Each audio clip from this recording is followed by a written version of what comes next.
मृत्यु एक अपरिहार्य और गहन घटना है जो इस्लामी आस्था में गहरा महत्व रखती है। इस्लाम, दुनिया का दूसरा सबसे बड़ा धर्म, मृत्यु को समझने और उसके करीब पहुंचने के लिए एक व्यापक रूपरेखा प्रदान करता है।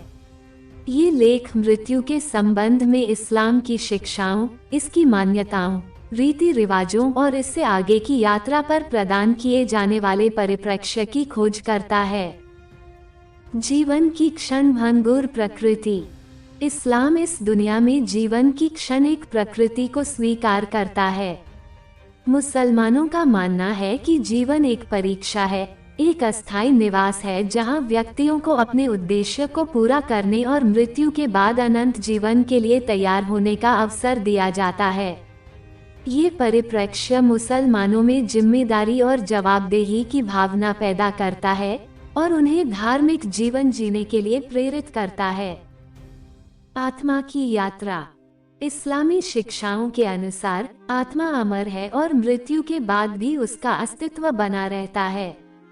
मृत्यु के क्षण में आत्मा भौतिक शरीर से अलग हो जाती है और परलोक की यात्रा पर निकल जाती है। इस्लाम आस्था के मूलभूत पहलू के रूप में मृत्यु के बाद जीवन में विश्वास पर जोर देता है। न्याय दिवस में विश्वास। इस्लाम सिखाता है कि न्याय का एक दिन होगा जिसे यौम अल कियामा के नाम से जाना जाता है, जहां प्रत्येक व्यक्ति को पृथ्वी पर उनके कार्यों के लिए जिम्मेदार ठहराया जाएगा।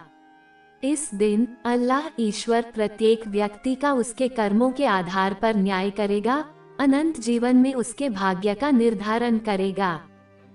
अंत्येष्टि एवं अंत्येष्टि अनुष्ठान। मुसलमानों में मृत्यु से संबंधित विशिष्ट अनुष्ठान और प्रथाएं हैं, जिनका उद्देश्य मृतक का सम्मान करना और शोक संतप्त लोगों को सांत्वना प्रदान करना है। मृत्यु के बाद शरीर को धोया जाता है, एक सफेद कपड़े कफन में लपेटा जाता है और जितनी जल्दी हो सके दफनाया जाता है। इस्लामी अंत्येष्टि सादगी, विनम्रता और ईश्वर के स्मरण पर केंद्रित है। स्वर्ग और नर्क की अवधारणा। इस्लाम मृत्यु के बाद आत्मा के लिए दो गंतव्यों का वर्णन करता है, जन्नत स्वर्ग और जहन्नम नरक। जन्नत को उन लोगों के लिए शाश्वत आनंद और पुरस्कार के स्थान के रूप में दर्शाया गया है जो धार्मिक जीवन जीते थे। दूसरी ओर जहन्नम उन लोगों के लिए सजा की जगह है जिन्होंने बुरे काम किए और इस्लाम की शिक्षाओं को खारिज कर दिया। शोक और शोक। जबकि इस्लाम मृत्यु को जीवन के स्वाभाविक हिस्से के रूप में स्वीकार करने को प्रोत्साहित करता है, किसी प्रियजन के खोने का दुख एक वैध भावना माना जाता है। मुसलमानों को शोक मनाने की अनुमति है, लेकिन अत्यधिक रोना पीटना, खुद को नुकसान पहुंचाना या निराशा प्रदर्शित करना हतोत्साहित किया जाता है। समुदाय को इस चुनौतीपूर्ण समय के दौरान शोक संतप्त लोगों का समर्थन करने और सांत्वना देने के लिए प्रोत्साहित किया जाता है। दिवंगतों का स्मरण। इस्लाम प्रार्थनाओं के माध्यम से मृतक को याद करने पर बहुत महत्व देता है। मुसलमानों को उन लोगों की क्षमा और भलाई के लिए नियमित रूप से प्रार्थना करने के लिए प्रोत्साहित किया जाता है जिनका निधन हो गया है। इसके अतिरिक्त माना जाता है कि मृतक के नाम पर दान और अच्छे कर्म करने से उनकी आत्मा को लाभ होता है। एक अनुस्मारक के रूप में मृत्यु का महत्व।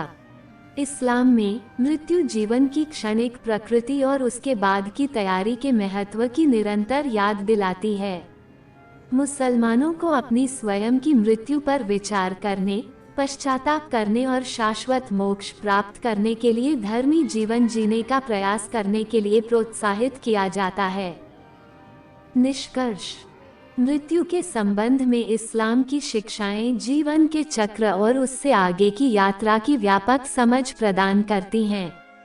इस्लाम अपने अनुयायियों को मृत्यु की अनिवार्यता को अपनाने, एक सदाचारी और धार्मिक जीवन जीने के द्वारा आखिरत की तैयारी करने के लिए प्रोत्साहित करता है। जवाबदेही के महत्व और मृत्यु के बाद जीवन में विश्वास पर जोर देकर इस्लाम मुसलमानों को मृत्यु दर की गहन वास्तविकताओं और आगे आने वाले शाश्वत क्षेत्र को नेविगेट करने के लिए सांत्वना, मार्गदर्शन और एक रूपरेखा प्रदान करता है।